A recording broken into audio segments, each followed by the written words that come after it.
I failed so many times before. And that's why I don't look at failure anymore as failure. I look at it as my first, second, and third attempt. So that's what that's all about, man. Well, I mean, you went back to go and do Moab again a second time. That's right. Which is your second attempt. That's right. Had you banged your knee up? It was pretty bad in between the first and the second one. It was pretty bad way before either one of them. Yeah. Yeah.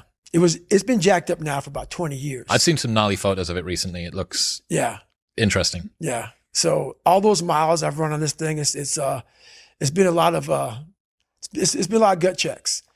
So you go back, you do Moab a second time. Yep. And then you turn your ass into like a hamburger or something as well. So it's not just the knee, it's the ass as well now. Yeah. So at mile 201, we have a good video of it. Matter of fact, Jennifer is like, there's some people up there. So so 201 is a spot where I was really finished in the first Moab. So that was a way marker, checkpoint for you the second time. So Jennifer is extremely happy right now because I'm there. Yes. And she knows I'm doing well now. I'm doing good. We're going to get through this. And so she's videoing me as I'm coming up this climb on this road. And she goes, there's some people up here who want to meet you. You're doing so amazing. And I said, my ass is fucked up. You need to get the fucking Desitin cream. And it's literally for like 20 fucking miles that like people don't get it, man. When you get raw like that, bro, and you're walking because the chafing of my ass, it was hamburger meat. And I'm like, so she's all fucking happy and shit. And I just look at her and I'm going to put the video up on social media because but she's a fucking trooper, bro. Hang on. So was there leakage? Oh yeah. That was on the video from behind? So my shorts were absolutely raw dogged. Yeah. So when you pull them down, it's just blood. And so she goes in the bathroom because she didn't know what she was going to see. She has the Desitin cream. She walks in there and I pull them down and spread them open. And I go, put that shit all up in there. So she goes in for the kill. And she's putting this Desitin cream all over the fucking place, man. And you know what? This is the funny thing about it. That's when you know you got a good motherfucker with you, man. When you're that raw and you're that fucked up and she's just like nothing. It was like saying, hey, can you like put some lotion on my back before I go lay out? That's how she was in there, man, getting in it. And that's it, man. Have you considered that might be the most traumatic event of all of the things that you've done in your life, what you asked Jennifer to do that day? No, not at all. She did worse. So that Leadville chapter, when I talk about after I finished, and then the ultra raveling or unraveling had begun, when I lay down, so... Oh, that was on the duvet, and you didn't know the word duvet. Yeah, I know what the fuck duvet was. How the fuck do you not know the word duvet? Blanket, man. Okay, fair enough. Fair enough. Out from the streets, we call them blankets. Okay. Anything that you wrap up in is a fucking blanket. Cool. So I'm laying on the duvet, and she's all fucking like about her damn ratings at fucking the Airbnb shit, and I'm literally like, hey, I'm about to shit right because here. It's not your place. No. Okay. No. Right. Yes. I can see why she would be concerned. That scene was bad. But once again, she soldiered up. Like a crime scene. It was a crime scene. So you've done all of this stuff, right? You've done the SEAL Selection Week 3 times, strapping the legs up so that you can run a Badwater ultra race. Yep. The Asperger's, everything. Yes. Of all of the physical pursuits that you've endured, which has been the most painful? By far, my first 100-mile race. By far. This 2019 Moab, the one that I DNF'd but still finished, that's up there. But when you are so, I guess, you're not prepared to run 100 miles and you take it for granted and you didn't do any training at all and you didn't have the right nutrition and off a whim, like literally like, you know what, I want to raise money for a foundation. And that's how that happened. So I don't know if you know the story or not, but basically I'm sitting there and the lone survivor incident happened where a bunch of, some SEALs died. I want to raise money for them. I went to training with most of these guys. So I had the bright idea to raise money I wasn't going to do a hot dog or hamburger sell. I was going to do something that people would be attracted to. So I Googled the world's toughest events. And what comes up is this race called the Badwater 135. And it's a 135-mile race through Death Valley in the summertime. Now, I had no idea about ultra running. I didn't know what the fuck ultra running was. But when I saw 135 miles, I automatically assumed it was a stage race where you ran like maybe 10, 15 miles, bed down, and you got up the next morning and did it. So when I called the race director up, Chris Kosman, I'm like, hey, I would like to do this race to raise money for a foundation. He goes, have you ever run 100 miles?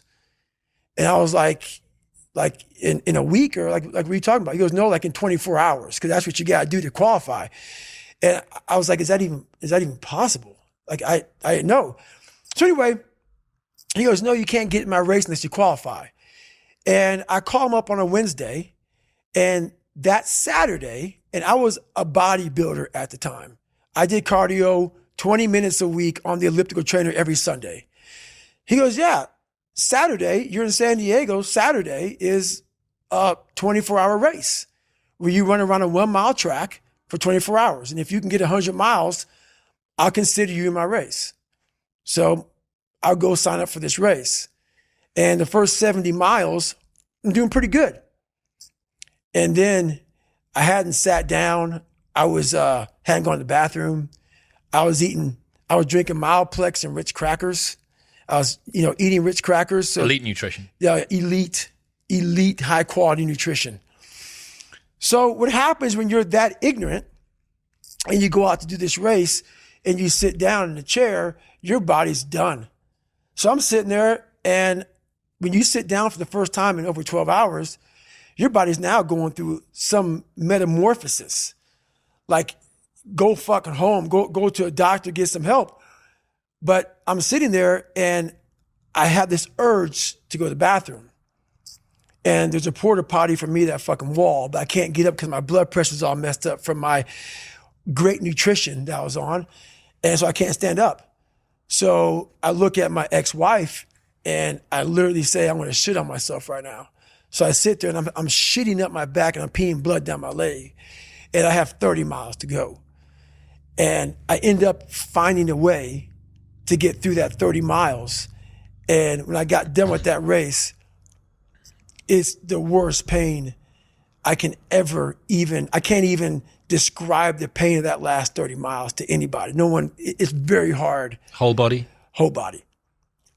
So when it ended, I'm literally dizzy going up my stairs to get to my house. I have my arms wrapped around her going up the stairs, and every flight of stairs I have to lay down because I can't stay upright for too long or I'm gonna pass out. So I finally get in the house, and when I get in the house, I'm once again on the floor. I'm in the kitchen on the floor, just laying there. I finally make it to the bathroom, into the tub. I get rolled in the tub, and she puts the water on me. I'm just laying there with the water coming on me. And what I pee out looks like Coca-Cola. And I'm laying there in the worst pain of my entire life. I'm shaking, I'm jacked up. And all I could think about was, I can't believe what I just done. Because when you get to 70 miles of a race and you felt the way I did, to me, it was humanly impossible to even think about going 30 more miles in that shape. And once you do it, what came over me when that shower hit me, and the reality hit that I just went 101 miles. And that last 31 miles was something that I can't even describe to people. And she's like, we gotta get you to the hospital. So at the time, my mom was seeing this doctor, and he was like, so she's describing to my mom what I'm going through. He's like, you gotta get in the hospital now. And I just said, just shut up and let me enjoy this pain. I don't want anything to numb it. I don't want anything right now. Because what I had done was in my mind, and people will take this wrong and take it as wrong as you want to, I don't really care. I had just climbed a mental wall that was amazing. And I didn't want anybody to take that pain away from me at that point, because that was all confirmation. It seems like, I've heard you tell that story a number of times. Mm-hmm. It's amazing. Did that set the tone or the rhythm for what you wanted to try and achieve and feel again? Each time you're pushing further, there's more difficulty. I never wanted to feel it again. But what it did was it showed me what is possible. And that's what set the new stage for me. That's when I realized, oh man, I've really been underachieving my entire life. I'm not saying that you have to go to that place, because that place is a dangerous, dangerous place that borderline rhabdo, heart arrhythmia. Oh, it wasn't borderline rhabdo. It was all that. Yeah. But you don't want to go there. But it taught me what is possible. So from that 19-hour lesson, one of the biggest lessons I had in my life, it taught me like, okay, I got it. Check.